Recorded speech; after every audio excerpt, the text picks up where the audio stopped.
Queridos hermanos, es para mí un privilegio estar con ustedes nuevamente. Espero en el Señor que podamos disfrutar este curso y que nos ayude para crecer en el Señor y para desarrollarnos como pueblo del pacto. Así de que, hermanos, hoy vamos a estar viendo la escuela postmilenialista y la próxima clase también estará enfocada en la escuela postmilenialista. Así de que yo les pido que tengan paciencia y que caminemos en el camino de estas escuelas maravillosas del premio de la escatología. En esta lección vamos a enfocarnos en lo que es la escatología, escuela escatológica postmilenialista. El positivismo de la escuela postmilenial enfatiza que la sociedad va a ir de mal a mejor por medio de la perspectiva del Evangelio. La predicación del Evangelio juega un papel fundamental en esta escuela. Esta escuela, como ya dijimos, va más arriba, enfatiza una perspectiva positiva del establecimiento del reino de Dios en este mundo, de tal manera que el Evangelio va a crear un impacto en la sociedad y antes que el Señor regrese en su segunda venida, el mundo va a ser cristianizado casi en su totalidad. El resultado de establecer el reino de Dios será un mundo ideal de fe, paz, prosperidad y justicia social, en donde la bondad de Dios son evidencias de que el Señor pronto regresará para establecer su reino eterno. Todo este todo esto será el trabajo de la iglesia en este mundo caído. En otras palabras, la iglesia preparará el camino para el retorno de Jesucristo prácticamente. Así de que en base a este positivismo vamos a ver cuatro etapas. Vamos a ver la escuela postmilenial en cuatro etapas para argumentar acerca de esto. Principalmente que estas cuatro etapas nos ayudarán a entender de una manera más clara y bíblica la posición postmilenialista. Primero, analizaremos la historia detrás del postmilenialismo. Segundo, analizaremos el argumento teológico del postmilenialismo. Y por último, profundizaremos en el acto redentivo de Dios según el postmilenialismo. Y cuarto, observaremos la parte bíblica exegética del postmilenialismo. Así que observemos con cuidado cada uno de estos pasos en este estudio de la escatología. Les pido mucha paciencia y ya que estos son estudios un poco complejos, y les pido que también analicen por su propia cuenta acerca de esto. El postmilenialismo en la historia. Vamos a comenzar con esto. La evidencia bíblica del Nuevo Testamento registra una gama de profecías bíblicas. Sin embargo, los credos más tempranos no registran una posición escatológica, aunque hay escatólogos, sobre todo dispensacionales, que afirman que los padres de la iglesia eran postmilenialistas. No tenemos evidencia histórica suficiente para mantener esta posición, debido a que ninguno de los documentos históricos, como los credos más tempranos, definen una posición teológica explícita. Así de que hacemos bien como iglesia que cree en la importancia de estos credos abstenernos de una posición basada solamente en los registros históricos. Es importante ir a las escrituras e interpretar texto eh, basado solamente el texto de una manera responsable, usando la exégesis adecuada para llegar a una conclusión bíblica del pensamiento escatológico. Es mejor abocarnos a la idea de que las tres escuelas de escatología han existido a lo largo y ancho de la historia de la iglesia. De hecho, Pablo tuvo que tratar este asunto en 2 de Tesalonicenses debido a la mala exégesis que la iglesia de Tesalónica hizo de su primera carta, sobre todo el asunto acerca de la segunda venida del Señor. Esto es muy importante. Hay escatólogos que aseguran que el premilenialismo fue impulsado por teólogos del calibre de Ireneo, 130 a 202 después de Cristo. Por otro lado, hay quienes aseguran que el postmilenialismo existe en una fecha más temprana, como la de Eusebio de Cesarea. Eusebio vivió entre el 260 y 340 después de Cristo, aunque hay quien asegura también que el postmilenialismo data de una fecha mucho más temprana que la de Eusebio y lo colocan en la era de Orígenes, el año 185 a 254 después de Cristo. Se cree que Atanasio 296-372 después de Cristo y Agustín de Hipona también eran de esta escuela.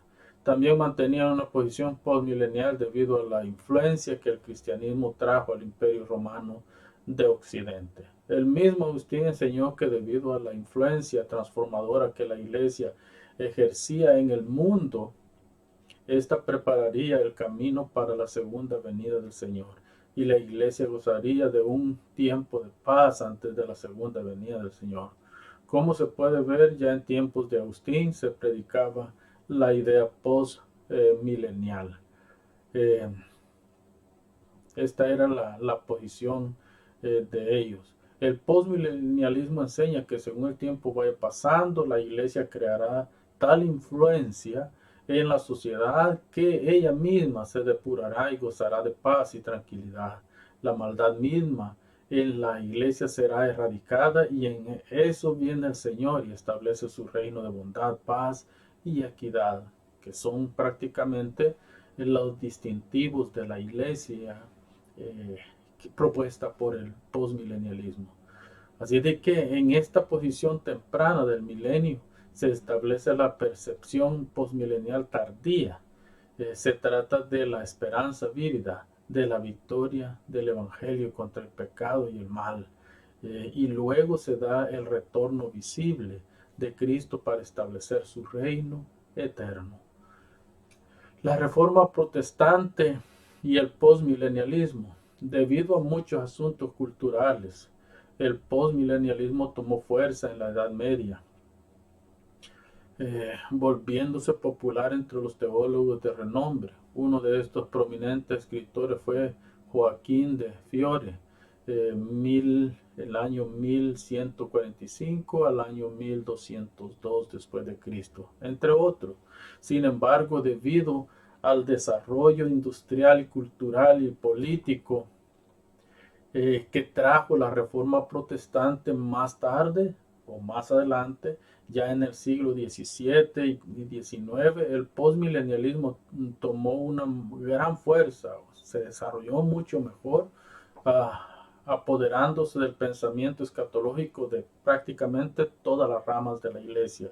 Los más grandes impulsores del pensamiento escatológico postmilenialista fueron los puritanos y los reformados tanto de Inglaterra como de los Estados Unidos de Norteamérica. El padre moderno del postmilenialismo y padre del presbiterianismo inglés se considera que fue Thomas Brightman. Sus ideas postmileniales se publicaron después de su muerte bajo el título Una revelación de Apocalipsis. De hecho, el pensamiento postmilenial de Brightman registrado en esta obra se considera la publicación más importante del idioma inglés y del pensamiento reformado agustinianos. Se puede decir que a Brightman se le debe la sistematización del postmilenialismo como estudio escatológico. Se pueden observar otras figuras prominentes del pensamiento postmilenialista como los hermanos Wesley, como Samuel Rutherford, John Owen, Isaac Watts, Jonathan Edwards, entre otros. Además es justo prácticamente incluir a esta lista a Juan Calvino. Por otro lado, los puritanos representados en hombres fieles a la escuela del postmilenialismo, tales como William Perkins y Richard Savage, John Cotton, Matthew Henry, entre otros. Ahora es justo decir que muchos de los puritanos enseñaban un postmilenialismo más parecido al premilenialismo ya que sus enseñanzas giraban alrededor de Israel. Ellos enseñaron que los judíos serían alcanzados por el Evangelio antes de la segunda venida de Cristo y que el Señor en su segunda venida establecería un reino milenial literal. Esta era la posición de estos pensadores. Para los puritanos, las iglesias santificadas por el derramamiento del Espíritu Santo establecen un gobierno de justicia y equidad bajo la ley de Dios. Pero esta cadena de eventos llega a su fin con la segunda venida de Cristo. Otro de los muchos enseñanzas de los puritanos fue que los judíos, según el tiempo del fin se aproxima, los judíos regresarían a la tierra que Dios les dio por heredad, muy parecido al premilenialismo histórico, que promueven prácticamente que Israel, la señal del fin es que Israel volverá a su tierra natal. Esta es otra de las señales del advenimiento del Señor para establecer su reino de paz y equidad, según la cosmovisión escatológica postmilenial. ¿Cuál es la posición actual? Ya dijimos que el postmilenialista antes del siglo XIX y XX era una especie de premilenialista. Sin embargo, la posición postmilenial sufrió un cambio radical del siglo XX y adelante. Por ejemplo, los postmilenialistas modernos no enseñan que Israel va a regresar a su tierra para cumplir la profecía bíblica. A diferencia de los postmilenialistas de los siglos anteriores, que sí enseñaban que Israel iba a regresar a su tierra natal. Los modernos enseñan que Cristo inauguró el reino, por ende, el milenio se ha desarrollado a lo largo de los 2000 años de historia que la iglesia tiene. Los postmilenialistas creen que el pacto de gracia en Cristo se inició en la cruz y la resurrección, la cruz, la resurrección y la exaltación del Señor. Y se va desarrollando de forma progresiva, gradual, hasta la segunda venida de Cristo. Digamos que este es el grueso del postmilenialismo. El reconstruccionismo postmilenialista es otra parte muy importante de este estudio. Entre la tradición postmilenialista existe lo que se llama reconstruccionismo cristiano. Esta manera de pensar entre los postmilenialistas tiene su origen allá por 1960 más o menos e involucra lo que se conoce como la ética teonómica. La palabra teonómica significa la ley de Dios. Recuerde, la ética teonómica, que tiene que ver con la palabra de la ley de Dios. Así que el postmilenialismo teonómico se define por el reconstruccionismo cristiano de la época. Su énfasis en la justicia social que se debe establecer entre las dos venidas de Cristo. La enseñanza teonómica enfatiza el retorno a las normas bíblicas de justicia civil como consecuencia de la predicación del Santo Evangelio, combinando las misiones, la evangelización mundial y por medio de programas de educación formal y no formal, En la cosmovisión postmilenial, lo importante es que los hombres escuchen el evangelio de amor y de gracia de diferentes maneras. No importa la forma que sea, lo importante es que el evangelio llegue a los corazones de las personas que son eh, predicadas. De ahí Dios sacará a sus elegidos. De ahí Dios restaurará a su pueblo. En la cosmovisión postmilenial, eso es lo importante. Lo importante es que el programa de educación, el programa de evangelización, el programa de predicación tenga que ver con la salvación. Además, la posición postmilenialista involucra tres puntos esenciales de la ley de Dios. Primero, la parte judicial, es decir, todo lo que tiene que ver con la ley judicial. Luego tiene la parte interpretativa, que tiene que ver cómo se interpreta la ley. Y la parte aplicativa, cómo se va a aplicar esa ley. En base a estos tres principios, se crea un mundo mejor. Es decir, se puede mejorar el mundo, rescatar los conceptos judiciales de la ley de Dios expresados en el Antiguo Testamento, interpretar esta ley correctamente y adaptar los principios de la ley a las necesidades y circunstancias del nuevo pacto. Entonces, esta manera de ver el postmilenialismo es muy interesante, ya que toman muy en serio la parte legal de Dios. Otro asunto de peso entre los reconstruccionistas es que el Estado y la Iglesia no deben mezclarse de ninguna manera. Son dos mundos diferentes y deben de mantenerse separados, deben de mantenerse eh, cada uno haciendo el trabajo que tiene que hacer, el trabajo al que ha sido llamado. Entonces, este es un asunto muy grande en el postmilenialismo. Son dos mundos completamente diferentes. A veces son Cristo duros de los postmilenialistas, ingleses y estadounidenses, ya que estos mantienen que la iglesia y el Estado deben mantenerse en relación. Ya los dos fueron creados ya que los dos fueron creados por Dios. Eh, por otro lado, tiene gran respeto a la posición puritana por la aplicación de la Biblia a todas las áreas de la vida social, de la vida cristiana, de la vida legal. Ellos creen mucho en estas cosas, incluida la justicia civil. Para los puritanos, el magistrado cristiano debe interpretar la ley judicial de Moisés como lo haría un intérprete de la ley judía.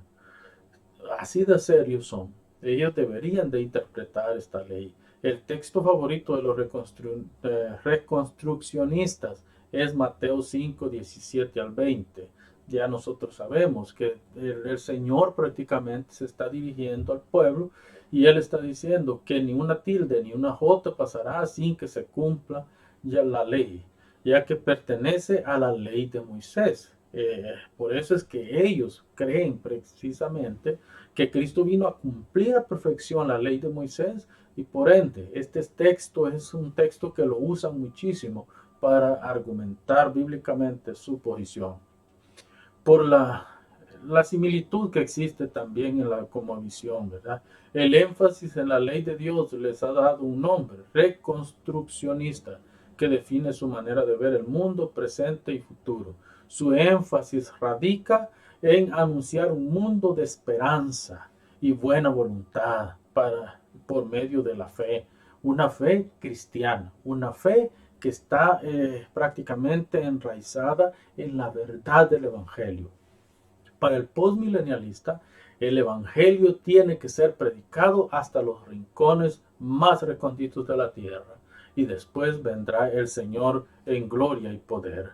Así de que tenemos algo muy importante que ver con el reconstruccionismo postmilenial.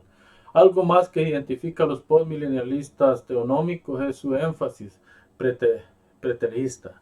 En algunos casos exagerados, el número de pasajes del Nuevo Testamento que hablan de los eventos que sucedieron en el pasado El preterismo es una variación de la escatología cristiana que mantiene que algunas o todas las profecías bíblicas concernientes a los últimos días o tiempos finales que se refieren a eventos que en realidad ocurrieron durante el primer siglo, luego del nacimiento de Cristo. Para los preteristas, toda profecía en la Biblia es historia y el libro de Apocalipsis todo símbolo que conduce a los conflictos que vivió la iglesia del primer siglo. Es toda historia, esto todo queda ahí atrás. Entonces, solo estamos esperando, en esta cosmovisión, solo se espera la segunda venida de Cristo. La percepción de Nerón, la persecución de Nerón, por ejemplo, en el año 64 al 68 es un reflejo de lo que Juan registra en Apocalipsis 13.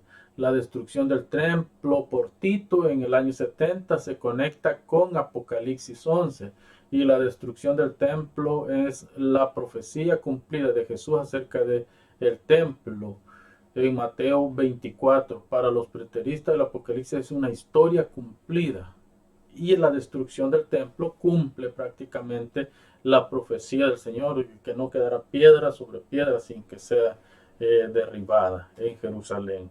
Así que esta es la manera de ver el preterismo prácticamente, el argumento postmilenialista preterista. Argumento teológico del postmilenialismo. La idea escatológica de los postmilenialistas es que en su mayoría la humanidad será bendecida por el evangelio predicado y la influencia del Espíritu Santo en el corazón de los elegidos. Ahora que debido a la condición mundial, esta idea escatológica se ha vuelto difícil de sostener. Según algunos escatólogos, el mundo está en un caos económico, social y espiritual. Los movimientos abortistas, ideología de género, la pandemia que se vive actualmente y las frecuentes emigraciones en masa cada vez crean grandes estragos en los países que buscan soluciones a todos estos problemas. Así de que, si ustedes ven, yo no veo ningún positivismo en todo lo que estamos viendo. Al contrario, yo veo tragedia tras tragedia. Hoy mismo, en esta semana, en los Estados Unidos de Norteamérica, han habido 2 tiroteos fuertes y prácticamente han dejado gran cantidad de muertos por estas personas que se tomaron la decisión de atacar a sus mismos conciudadanos. Entonces, hermanos, las cosas están muy, muy desequilibradas en este mundo. Ahora el movimiento abortista ha cogido tanta fuerza en todos los países y no digamos de la ideología de género que cada vez se está influenciando más. Así que cada vez hay más dudas acerca de si la posición postmilenialista hace una verdadera exégesis a pasajes bíblicos, se deja llevar por ideas ideológicas y positivistas de lo que debería de ser el mundo ideal, el mundo perfecto. El positivismo de los postmilenialistas cada vez pierde valor en la escatología como disciplina, aunque se debe decir también, y se debe de ser justo, con el postmilenialismo, ya que la teología básica extraída de la Biblia apoya su su posición positiva, su visión positiva de la vida. Así que antes de proveer una exégesis de esta posición, veremos la teología básica de esta posición escatológica. Primero, la finalidad de la creación. Mire, hermanos, Dios creó todo en 6 días de 24 horas. Según el relato de Génesis, todo fue creado de la nada. El ex nihilo, ¿verdad? De la nada. Todo fue creado por el poder de la palabra de Dios y para que rindiera culto a Dios, para que rindiera adoración a Dios. El propósito de la creación era para que los hombres disfrutaran de ella con libertad. Además, como consecuencia del poder de Dios, como creador. Todo fue creado bueno en gran manera. Todo fue creado bueno en gran manera. Se espera esto porque va a entrar va en contra de la naturaleza de Dios crear cosas malas. Dios no puede crear cosas malas. Para que Dios cree cosas malas, deja de ser Dios. Él todo lo crea bueno, perfecto y suficiente para nosotros. Dios creó todo para su gloria. Esta es la parte más importante el argumento creacionista. Dios creó todo para su gloria, para que le rindiera culto a Él. Eh, el problema no es de Dios, el problema es del hombre que desvió todo lo bueno de la creación para hacer su propia idea de cómo debe de ser esto, ¿verdad? Eh, este es otro hecho que hace que las cosas llamadas a la existencia fueran perfectas, ya que va en contra de la naturaleza de Dios crear o recibir cosas imperfectas. Sin embargo, debido al pecado, la creación perdió su estado de perfección y quedó condicionada al despotismo y a la maldad. No fue porque Dios la creó así, sino que fue por causa del pecado. En Adán, el representante tanto de la humanidad como de la creación, todo fue contaminado. Cuando Adán pecó, la humanidad pecó. Cuando Adán pecó, el mundo, el universo, todo fue contaminado con ese pecado. La Biblia enfatiza el amor que Dios tiene por lo creado, su creación. Este amor se puede ver a través del cuidado que Dios ejerce sobre lo creado. De hecho, la Biblia enfáticamente muestra que Dios cuida de su creación de otra manera. Esta ya hubiera sido destruida o se hubiera autodestruido. Recuérdese que cuando el pecado entra en el mundo, prácticamente también con la maldad y el pecado, entra el deseo de tomar el control. Y en ese deseo de tomar el control, nosotros terminamos destruyendo la belleza de la creación. Pero Dios está presente para cuidar y gobernar a su creación desde el principio hasta el fin. Desde el principio hasta el fin. Dios está presente para cuidar. Todo esto lo podemos ver en el Salmo 11, 104, 14 y 16, 24, 1, Isaías 45, Jeremías 27, 5, etc. Los postmilenialistas ven en el amor de Dios, en el amor prácticamente que Dios tiene por su creación y cuidado que ejerce sobre ella, esto lo mueve a Dios para que en su gracia le traiga de nuevo hacia sí. Dios atrayendo a su creación hacia sí de nuevo y para que rinda gloria a su nombre. La esperanza postmilenialista se basa plenamente en Dios. Él creó las cosas para un fin, su gloria, y Él llevará todo lo que existe para que cumpla con este fin. Al final, lo importante del postmilenialista es que Dios es el que tiene el control de todo. Por eso pasamos a lo que es la soberanía de Dios. La soberanía de Dios se puede definir y lo definen los postmilenialistas como el acto libre de Dios por el cual encamina todas las cosas para cumplir con su santa y perfecta voluntad. Dios hace todo para gloria suya. No tiene que pedirle permiso a nadie para hacer lo que hace. Dios es suficiente para encaminar todo para que cumpla su propósito eterno y nada ni nadie puede interrumpir o evitar que se cumpla el plan perfecto de Dios. Nada ni nadie, ni el mismo Satanás puede interrumpir o destruir o ni siquiera intentar de alguna manera erradicar el plan perfecto de Dios. Él lo tiene todo perfectamente planificado y lo va ejecutando de acuerdo a su voluntad. Este plan es perfecto y es eterno. Así que la misma predicación y evangelización mundial debe cobrar ánimo en esta esperanza eterna. ¿Por qué? Dios encamina todo para que cumpla su propósito eterno de elección y predestinación. El postmilenialista tiene la certeza de que Dios encamina todo, para que su decreto eterno se cumpla a cabalidad. Y en esto nosotros es poco lo que colaboramos.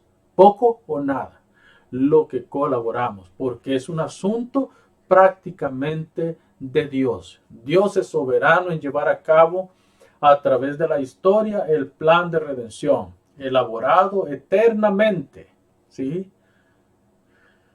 Y por el cual todas las cosas llegarán a un solo fin, la gloria de Dios. En esto los elegidos de Dios adoran a Dios aceptando su llamado a la salvación, mientras que los reprobados prácticamente adoran a Dios rechazando el llamado de Dios a la salvación. Al final, Dios es alabado voluntaria o mostrando rebeldía. En la cosmovisión postmilenial, Dios obra de principio a fin en la historia del diluvio, por ejemplo, pero también de su pueblo como un todo. Dios sigue obrando. Dios es el que llama a la adoración y el pueblo responde con gratitud al llamado de Dios. El lema del postmilenialismo es: la palabra de Dios no regresará vacía a Dios que la envió. Él la envió, ¿verdad? Sino que hará el trabajo que necesita hacer según prácticamente Isaías 55:11. Se debe ser justo con el postmilenialismo, ya que su positivismo no es un positivismo a ciegas, sino más bien basado en algunos pasajes de las escrituras que respaldan su posición positivista. Así que la palabra de Dios tendrá su cumplimiento sin importar la oposición de principados, huestes espirituales de maldad o hombres alguno. Nada ni nadie podrá jamás oponerse al plan de Dios, ni dilatarlo. Nada ni nadie. Aquellos que creen que pueden cambiar la dirección del plan de Dios están completamente equivocados.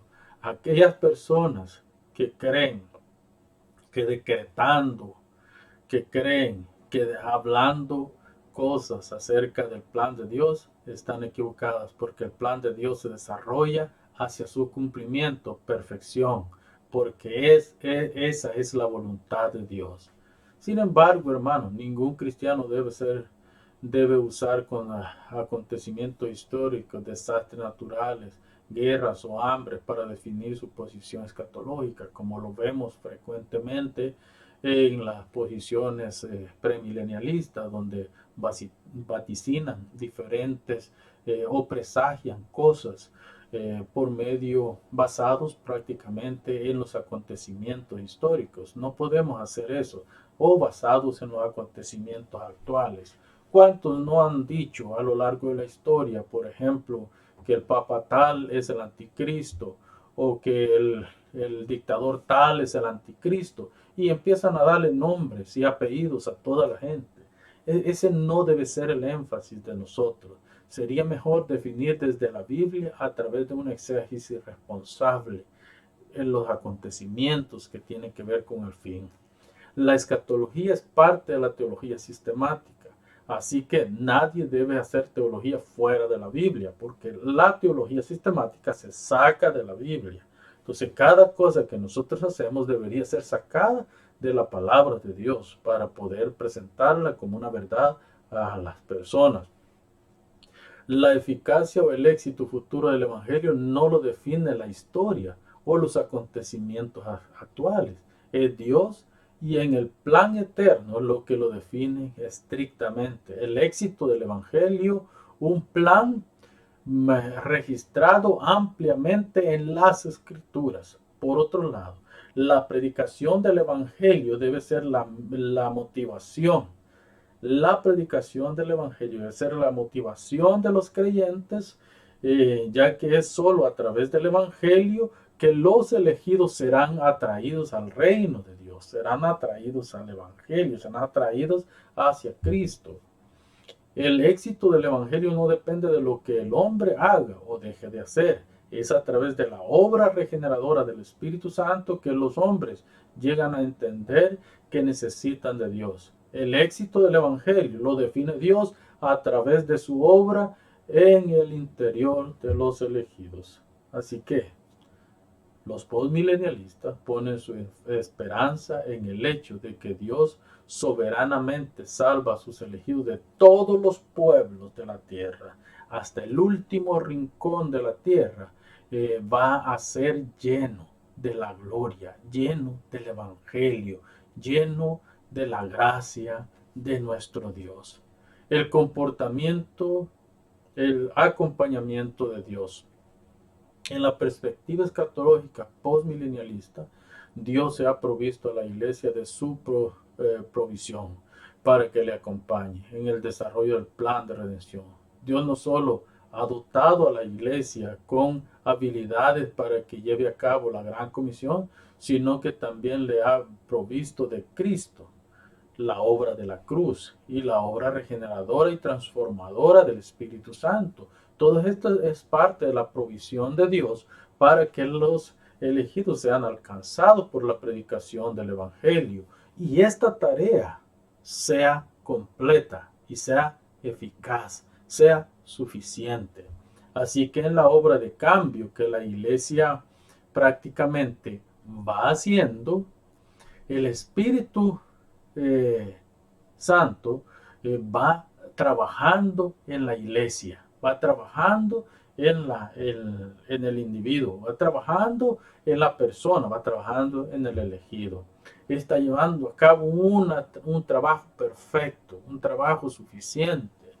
Así que vamos a ver una por una el acompañamiento que Dios ha provisto para la iglesia. Primero, la obra de Cristo. Este es lo primero que tenemos como acompañamiento de esta obra, la obra de Cristo. El Padre le entregó la salvación de su pueblo al Hijo.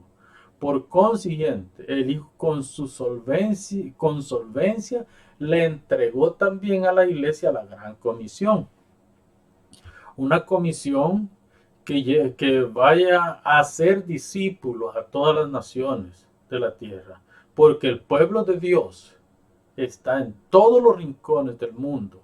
El pueblo de Dios no es una denominación, no es una etnia, no es un idioma. El pueblo de Dios se compone de todos los salvos. Aquellos que son parte del pueblo de Dios también son parte de la iglesia universal. La promesa de Cristo antes de irse al cielo fue: yo estaré con vosotros. ¿Sí? El verso 20 de Mateo 28. Yo estaré con vosotros todos los días hasta el fin del mundo. Esa es la promesa, una promesa eterna. En esta tarea la iglesia no está sola. Tiene al Hijo, pero también tiene al Espíritu Santo, enviados por el Padre y el Hijo para que le acompañe hasta que Él regrese otra vez por su pueblo. La confianza de la iglesia está en que Dios, que comenzó la obra, que comenzó la buena obra en nosotros, en el creyente, la perfeccionará hasta el día de la redención. No hay esperanza más grande que esta. La obra es de Dios y Él en su tiempo la hará prosperar, porque esa es la promesa que nos ha dejado. Él va a hacer prosperar esto. Como segunda parte, la iglesia tiene al Espíritu de Dios. ¿Sí? La obra del Espíritu después del día de Pentecostés ha cambiado de ser temporal a ser permanente. Antes de Pentecostés, el Espíritu Santo venía sobre ciertas personas para ciertos trabajos, pero prácticamente salía de ese cuerpo después. Ahora el Espíritu Santo ha hecho su morada en nosotros como iglesia. La iglesia, por medio de la obra del Espíritu Santo, en su interior es poderosa y su énfasis es llevar el mensaje de la cruz a los elegidos. Ese es el énfasis que trae el Espíritu Santo para nosotros. Tenemos que llevar el mensaje de la cruz hasta los últimos confines de la tierra, hasta donde nos sea necesario llegar. El ministerio del Espíritu en la iglesia se puede definir como: nos capacita para predicar y llevar a cabo la gran comisión. Nos lleva a promover justicia, obra el nuevo nacimiento, la regeneración y convence a los pecadores para que reciban el mensaje de la cruz y vengan al arrepentimiento de sus pecados. Digamos que ese es el trabajo fundamental, primordial, más eficaz y más fuerte del Espíritu Santo. Ahora vamos a ver la tercera parte. La tercera parte que tiene que ver con la elección. ¿Sí? La elección o soberanía del Padre en la salvación. Hermanos, el énfasis bíblico del postmilenialismo es que el Padre es soberano en la salvación de aquellos que Él en su soberana voluntad ha elegido desde antes de la fundación del mundo para que sean su pueblo, ya que Dios no envió a su Hijo al mundo para condenar al mundo, sino para que el mundo fuera salvo por Él. Los que no son de Dios ya fueron condenados, pero nadie que es llamado por el Padre será condenado jamás. Los que han sido llamados por el Padre al arrepentimiento tienen asegurada la vida eterna, porque es el Padre el que se las ha otorgado y jamás nada ni nadie les podrá separar de esta vida eterna. Así es de que, ya que Dios no envió a su Hijo para condenar al mundo y no para que el mundo fuera salvo, nadie con conocimiento bíblico niega que Dios es soberano en la salvación y que ésta se elabora en base al decreto divino de elección y que Dios predestinó a la iglesia para que en Cristo fueran hechos hijos de Dios y todo para alabanza de su nombre. Así que, hermanos, para el postmilenialista, nadie puede ser salvo sin la intervención del Padre. Prácticamente es el Padre el que otorga ese don precioso, gratuito, maravilloso de la salvación. Como cuarto punto tenemos la gracia suministrada por el Evangelio. La gracia suministrada por el Evangelio. Pablo lo dice de la siguiente manera: porque no me avergüenzo del Evangelio, porque es poder de Dios para salvación, primeramente al judío y también al griego. En esto están incluidos tanto el pueblo del pacto del Antiguo Testamento y el pueblo del pacto del Nuevo Testamento, hablando tanto de judíos como de gentiles. Las herramientas de la gracia provista por el Evangelio son la palabra y la oración. Digamos que estas son como la herramienta que Dios nos ha dado para que nosotros podamos practicar un evangelio puro, un evangelio bíblico, un evangelio santo, la oración y la predicación del santo evangelio. En eso está fundamentado prácticamente. Entonces, estas dos disciplinas espirituales llevan a la iglesia a que desarrolle una dependencia en Dios, ¿sí? Una dependencia en Dios, y la motivan para extensión del evangelio hasta los confines de la tierra. No solamente estas dos disciplinas nos unen con Dios, sino que estas dos disciplinas también nos impulsan para llevar el mensaje de salvación más allá de nuestras fronteras patrias. La iglesia cumple con el mandato de ir por todo el mundo y llevando un evangelio eficaz, ayudando por el Espíritu también para llevar este mensaje que nos impulsa a una loable labor ministerial como la tal. Por consiguiente, la iglesia toma esta disciplina y la hace suya, porque a través de ella destruye la obra de las tinieblas. Donde está una iglesia, la presencia de Dios está ahí, y por ende, cada cosa que esa iglesia hace sirve de bendición para esa comunidad. La iglesia, hermanos, destruye la obra de las tinieblas por medio de la predicación del Evangelio, ya que todo tiene que ser sometido prácticamente a la obediencia a Cristo. Así que la iglesia triunfante, la iglesia poderosa, la iglesia de Jesucristo, camina hacia la consumación del reino. pero más importante, cada día por la obra del Evangelio y del Espíritu Santo, crea un mundo mejor para vivir y disfrutar de las maravillas de Dios. Esta es la idea central del postmilenialismo. El quinto punto del que tenemos que hablar es la iglesia suministra la gracia de Dios. Por medio de la iglesia, la gracia de Dios es suministrada a las personas. La iglesia por medio del evangelio le provee a los elegidos la oportunidad de tener una relación con Dios. Así que gracias a esta gracia que le ha sido dada a la iglesia, ella puede en oración pedir al Padre que su reino sea establecido en los corazones de los elegidos y que su voluntad sea hecha en todos los niveles de la sociedad. La iglesia en Cristo puede orar al Padre con confianza, sabiendo que Él escucha su oración. El Padre escucha nuestro clamor y nosotros podemos ir al Padre con seguridad de esto. Hermanos, la iglesia sabe que su lucha no es con los hombres ni contra los hombres, sino que es contra Satanás, el enemigo de Dios. Y por ser el enemigo de Dios, también es el enemigo de la iglesia. Y que le convierte prácticamente, automáticamente, en nuestro enemigo. Sin embargo, gracias a la victoria de Cristo en la cruz, este enemigo está derrotado. Ojo, ya fue derrotado. Fue derrotado por Cristo.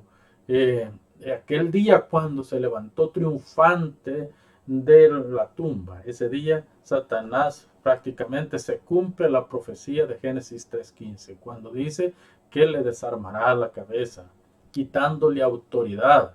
Por eso es que todo esto es un asunto espiritual. Cuando Cristo se levanta de la cruz, este enemigo fue derrotado.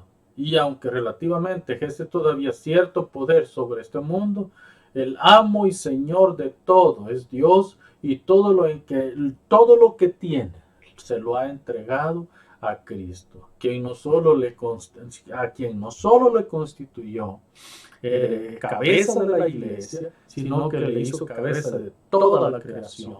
Todo está sometido a Cristo, todo. Solo falta la consumación. Si Cristo es cabeza, entonces, de todas las cosas, el enemigo, Satanás, está derrotado y solo está esperando ese día cuando será finalmente enjuiciado, ¿sí? Y lanzado al lago de fuego. Así que la iglesia puede resistir las tentaciones del enemigo y salir vencedora sobre sus ataques. Por consiguiente, confiando en esta esperanza que tenemos en Dios, podemos predicar el día agradable del Señor y proveer a la humanidad prácticamente esperanza que se abriga en Cristo Jesús. Esta es la idea central del postmilenialismo. Sin embargo, hermanos, tenemos que ser honestos. Debido a que Dios creó todo para su gloria, Dios ejerce un gobierno soberano sobre el universo. Nada se sale del control. De esta misma manera, Dios capacita a su pueblo. Sí, capacita para que se enfrente al mal y salga victorioso sobre este. Dios tiene el control de todo lo que sucede en este mundo, todo lo que pasa en este mundo. Y la iglesia tiene a Dios de su lado. Esta es la victoria de la iglesia. No en nosotros, sino en el poder de Dios. No en lo que nosotros podemos hacer, sino en lo que Cristo ya hizo por nosotros. Esa es la razón por la que seguimos caminando hacia la meta, hacia el día final. Así que Dios tiene el control de todo lo que pasa sobre este mundo. Y la iglesia tiene a Dios de su lado.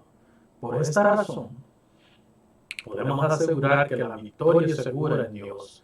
Capítulo 8, versos 28 a 31. Podemos ir hasta 35 de Romanos. La seguridad que abriga la iglesia está en el ministerio del Señor Jesucristo, ya que en Él es la cabeza de la iglesia. Cristo es la cabeza de la iglesia. Contra esta verdad el diablo no puede. La iglesia debe creer más en la obra de Cristo para ser victoriosa sobre el enemigo. El problema de la iglesia es que no se ha creído todavía el poder que Cristo tiene. Estas tres son los enemigos acérrimos de la iglesia. La seguridad de la iglesia radica en la exaltación de Cristo a los lugares celestiales con el Padre, desde donde Él intercede por su pueblo, y nada podrá acusar a los elegidos de Dios. Por esta razón, la victoria de Cristo sobre el mundo, el diablo y la carne tiene más poder que todos los demonios juntos, ya que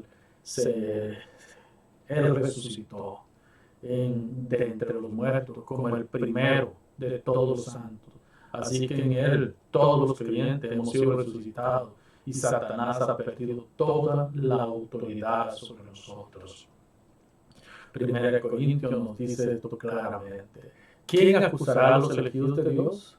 Nadie puede acusar a los elegidos de Dios, ya que el acusador está derrotado y sus armas en contra de la iglesia invalidados por completo y definitivamente. Satanás no puede hacer más de lo que Dios le permite contra la iglesia. Tenemos que ser honestos, hermanos. Este hecho no demuestra que Dios atraerá a todo el mundo por medio del Evangelio. Se debe descartar la idea errónea de que el postmilenialismo no es adecuado para la vida cristiana. De alguna manera, la posición postmilenialista brinda esperanza a la vida cristiana, a la iglesia. Brinda esperanza. Como iglesia haríamos bien en enfatizar aquellas cosas que son reconciliables a la doctrina bíblica y aplicarla a la vida personal y ministerial en cuanto nos sea posible. Creemos importante reflexionar sobre este asunto, así que a continuación vamos a reflexionar si el postmilenialismo tiene o no base en la palabra de Dios.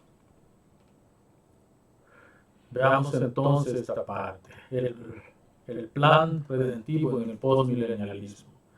Hermanos, el postmilenialismo desarrolla su pensamiento desde la perspectiva de los pactos. En este caso vamos a analizar el pacto de obras, el pacto de Dios con Noé, el pacto de Dios con Abraham, el pacto levítico y el nuevo pacto. Primeramente vamos a ver el pacto de obras. Al pacto de Dios con Adán se le conoce como el pacto de obras, porque precisamente Adán tenía que guardar la palabra de Dios para mantenerse en el pacto. Era un requisito. Adán sí tenía libre albedrío.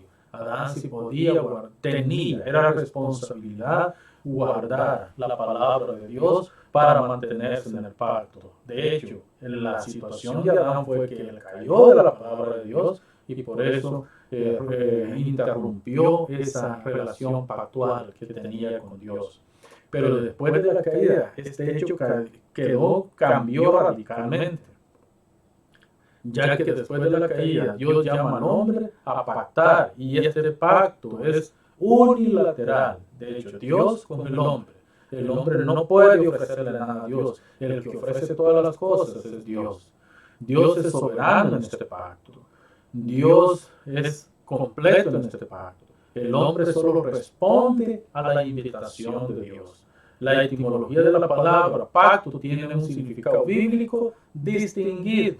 Así que se puede decir que el término hebreo berit o bereshit, pacto o alianza, es usado para describir el pacto de Dios con su pueblo, Dios con su iglesia, Dios con sus elegidos, Dios con su pueblo del pacto.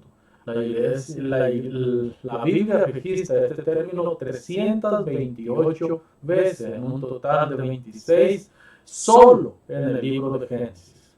Fíjese, en toda la Biblia 328 veces se registra este término, pero en Génesis 26 veces se registrado este término, para exponer el pacto unilateral de Dios en todas las veces que Dios hace alianza con su pueblo. El concepto es como la sangre de la Biblia, o sus huesos, está en todos lados. Sin embargo, es lamentable decir que hay muchos cristianos que no tienen ni idea de qué se trata este término, su significado para la fe cristiana. Los pactos estructuran la manera en que toda la Biblia está escrita. Un concepto central es la distinción entre el pacto con Adán, el hombre viejo, y la vieja creación, y el pacto con Cristo, el hombre nuevo y la nueva creación. Primera Corintios, y hay una gama de textos que pudiéramos hablar. En el libro de Hebreos, por ejemplo, explora la diferencia entre el antiguo y el nuevo pacto. Después de la caída, Dios establece su pacto con Adán por medio del sustituto, el postrer Adán, que destruirá el dominio de Satanás sobre el género humano. Así que la manera de ver el pacto o los pactos de Dios con el pueblo, con el hombre, harán la diferencia al entender o interpretar la Biblia en su contexto total. Es Dios quien inicia, dirige, sostiene a sus elegidos en el pacto que Él ha establecido a través del Hijo, el único con autoridad y poder para cumplir a cabalidad las demandas de éste. Además, el Hijo describe las implicaciones del nuevo pacto.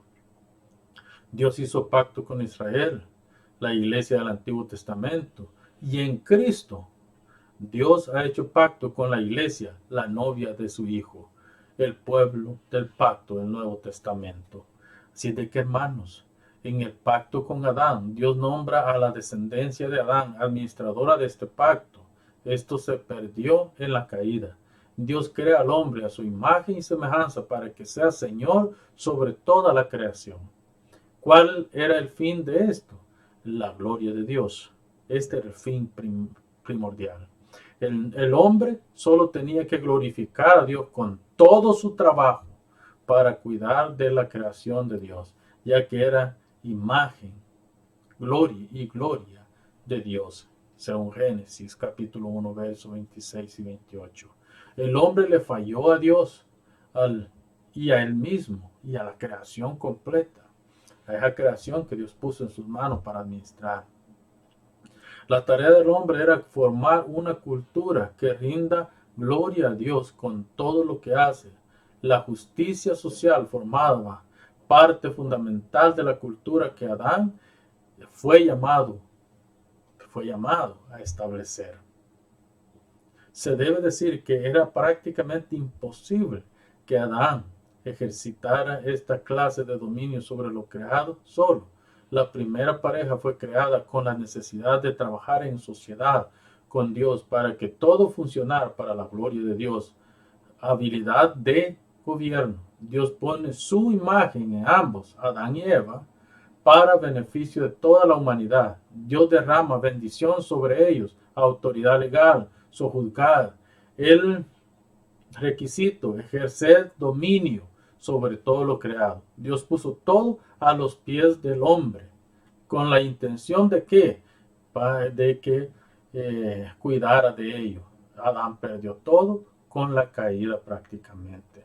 Adán perdió todo este derecho. Ahora veamos la parte, el pacto de Dios con Noé. El Dios que se revela en la Biblia es un Dios que hace pactos estables y una relación con su pueblo haciendo pactos con él. Ha sido un Dios de pactos en el pasado y lo será por siempre. Y cuando hace un pacto entre él y su pueblo, siempre da una señal de dicho pacto. Hay muchos ejemplos que podemos seguir para ver cómo Dios provee la señal de su pacto. En Edén, por ejemplo, en Edén Dios proveyó el árbol de la vida, por ejemplo. Le proveyó a la humanidad el arco iris al hacer pacto con Noé. No destruiré a la humanidad por agua nunca más. Se acabó. Yo he destruido a la humanidad, pero nunca más de esta manera.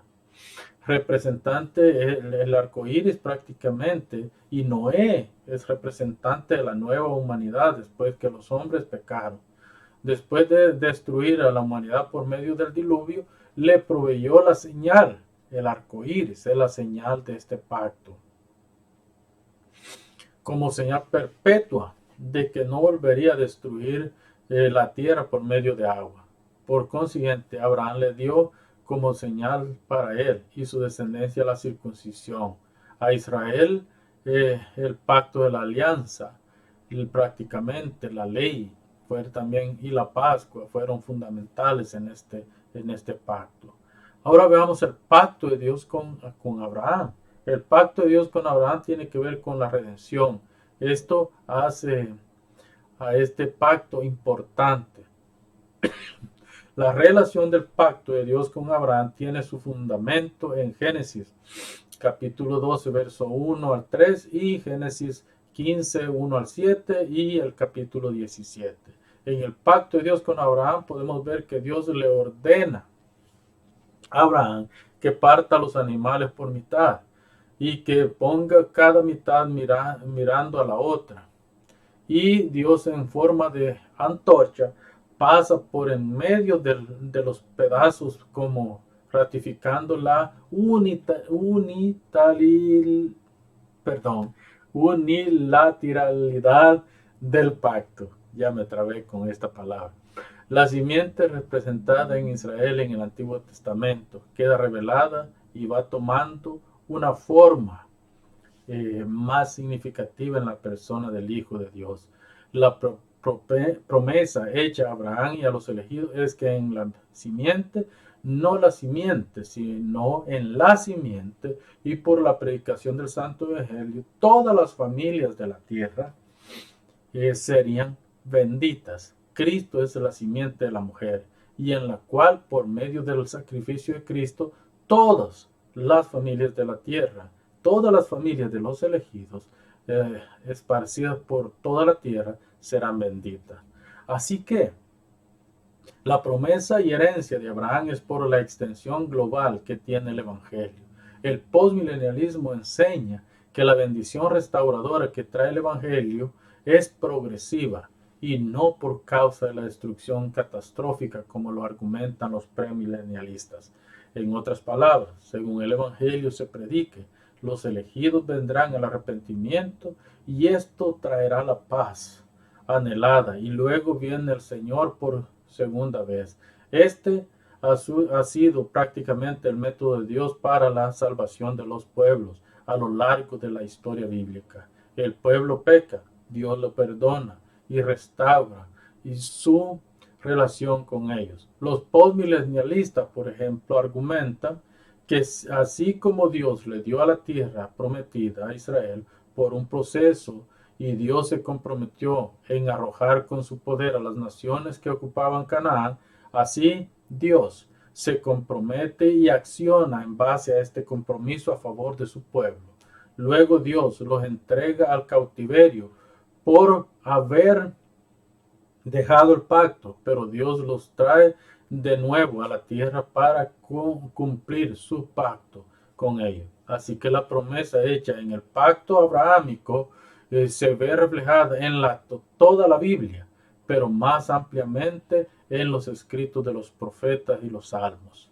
Esta es la bendición que tenemos entonces. El nuevo pacto, esta es la gran bendición que tenemos. La nueva alianza, el nuevo régimen, la nueva manera en la que Dios estaría prácticamente trabajando con nosotros. En el pacto de gracia, Dios entra en una alianza con sus elegidos y por medio del cual la gracia y gracias a Cristo perdona sus pecados. Así desde el pacto de gracia entró en vigencia, los elegidos pueden estar seguros de que ya no son extraños para el Padre, sino que en Cristo han comenzado una relación de dignidad, ya que el Padre está complacido con lo logrado por el Hijo y su ira ha sido apaciguada en el pacto de gracia. Las demandas de la ley fueron suplidas a perfección y la deuda de los elegidos fue cancelada. La promesa hecha a David de un descendiente que heredaría su reino para siempre es la base del nuevo pacto. Jesús es el hijo de David. Jeremías en los capítulos 30 al 32 nos informa las implicaciones de este pacto, especialmente Jeremías 31, 31, 34. Este nuevo pacto tiene su cumplimiento en la persona del Hijo de Dios y de David. En su muerte por la sangre derramada, Cristo ratifica prácticamente la esencia del nuevo pacto, ya que para que un pacto fuera validado tenía que haber derramamiento de sangre. Al incluirlo la Santa Cena, Jesús ratifica los alcances universales del nuevo pacto. Así que los cristianos bíblicos reconocen que todos los que están en Cristo son descendientes de Abraham y están confirmados en el nuevo pacto por la sangre de Cristo, así sean judíos o sean gentiles. Hasta aquí llegamos con esta segunda clase. Espero que sea de mucha bendición para ustedes y que les ayude en su crecimiento espiritual. Nos vemos en la tercera clase.